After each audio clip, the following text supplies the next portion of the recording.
Before side-scrolling platforming, before King K. Rool and Bowser, and certainly before the Mushroom Kingdom, were trilogy of games that featured a plumber and a gorilla, Mario and Donkey Kong, spanning across 3 arcade machines and several console ports to create some of gaming's most iconic figures. But the story to get there was one of Nintendo establishing into the West for the first time, lawsuits, and even heroes once being villains. Today on Gaming History, we shall explore the complete history of the Donkey Kong arcade trilogy. Before we begin, please hit the subscribe button, hit the notification bell too to further support us and keep creating new videos. Chapter 1: Expanding into America. The year is 1980 and Nintendo America was found. This was an attempt by Nintendo HQ in Japan to have a headquarters in North America in order to cash in on bringing over their arcade machines from Japan. Put in charge of this western branch was Minoru Arakawa. With the company established, Arakawa banked on the idea of bringing over the arcade game Radarscope to the West. However, that ended in absolute failure, with 2/3 of their stock unsold. Having so many machines left over, Arakawa wished to reutilize these machines for a new game in order to save this western branch from folding. As such, President Yamauchi knew that he needed a massive hit to truly break into the American market. For that, the company was polled for any fresh new ideas for games that they may have in order to make or break this western branch. This came in the form of graphic artist Shigeru Miyamoto. This pitch involved making a game featuring a character that would climb a building to save a damsel in distress from a brutish villain. All of which were characters from the ever-popular Popeye, including Popeye himself, the villain Bluto, and Olive, being the damsel in distress that Popeye had to climb to rescue. It was definitely an IP that could take hold in America, as it utilized characters that were already well established to many households. However, Nintendo was unable to acquire the license for this. While the concept of the game was ready, the characters were still up in the air as to who it should be and what would be popular with Americans. Chapter 2: The Creation of Legends. To design new original characters, Miyamoto looked upon the setting of the game, which was a construction site. This set in motion the creation of a carpenter character, which by stereotypical design are typically in overalls and boots. However, Miyamoto did also wish for a more western design for this Popeye replacement, as he was a big comic book fan and drew western characters with big noses. This naturally carried over to this character. Top that off with how he decided that he should be Italian and in New York City, which the Italian influence led to the inclusion of a mustache, a common trait you see given to them in many pieces of media at the time. Some might say he made those decisions to appeal to the West, but Miyamoto has confirmed that there were no deep thoughts to it. All this was in consideration to the technical limitations he had to work with, a 16 by 16 inch screen area. In this case, the limitations meant that Mario's hair could not be animated, so he was given a hat. As a bonus, they were also able to cover his eyebrows. Next was the color scheme of his clothes. In order to better contrast with each other and the background, he was given red overalls, a blue shirt, and a matching red hat. Our new protagonist was now complete. The replacement for the other two characters included a character referred to as Lady, later on called Pauline in the series, to be the damsel in distress, and Bluto being replaced by a massive gorilla called Donkey Kong, the title of the game to be released. Donkey Kong was a fitting replacement for Bluto, as their stature did match, but the name was the biggest element. Miyamoto wished to depict the stubbornness of this character's perseverance, and so he was named Donkey due to how stubborn donkeys can be, and Kong as it was what Japanese referred to large apes. While the name was made for Westerners to take as meaning stubborn ape, Nintendo America had a good laugh about it, but ultimately kept it. Furthermore, he was designed as a character that was neither too evil nor too repulsive, and this made sense as the story of the game has Donkey Kong as the protagonist's pet originally, who had escaped and taken his girlfriend hostage in anger. He was, in other words, somewhat sympathetic due to being held against his will. The protagonist still, however, lacked a name, but Miyamoto had much bigger goals here for him, including being a character that would appear in many different video games going forward. This would include cameo roles, Thus, he was called Mr. Video, as an homage to being the de facto video game character to appear in many titles going forward. Of course, that name didn't stick around for long, and in fact remained unnamed in Japan upon release. But Nintendo of America decided to call him Jumpman within the game's instruction manual, and it's fairly obvious why he was given that name. But originally, Jumpman wasn't going to be jumping at all. As strange as it sounds, originally it was going to be him going through these very levels without ever needing to jump. If one looks at the final game, it is possible to time oneself to dodge any incoming barrels and climb ladders going forward. However, Miyamoto believed he should jump, as he reasoned that if you had a barrel rolling towards you, what would you do? However, Jumpman wasn't the only name he had, as during localization, one other name was decided for him too. Being in rather rough shape, Nintendo America had to pay back rent to a landlord by the name of Mario Segal. One day during the localization of Donkey Kong, Mario appeared at Nintendo's offices and got into a heated argument with Minoru Arakawa himself. Eventually, he was convinced that he would get the payment soon and left. But Mario Segal left a strong impression on this Western branch. Arakawa specifically citing how he had a lot of similarities to Jumpman, including having a short stature and dark hair. And so, the character was now referred to as Mario.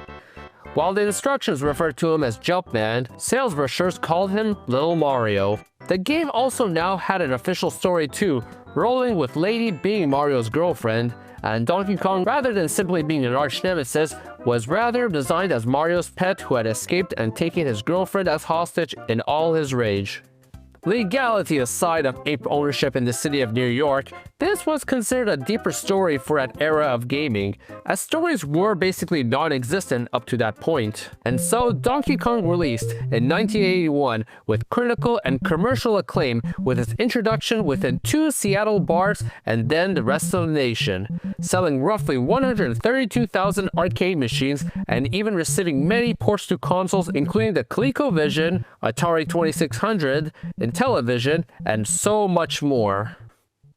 Chapter 3: Hot Water and Success. Nintendo America was now firmly situated as the western branch of this Japanese company, but the battle was far from over, as the famous household name of Donkey Kong had now reached the ears of Universal Studios. Nintendo's newfound success was already in trouble.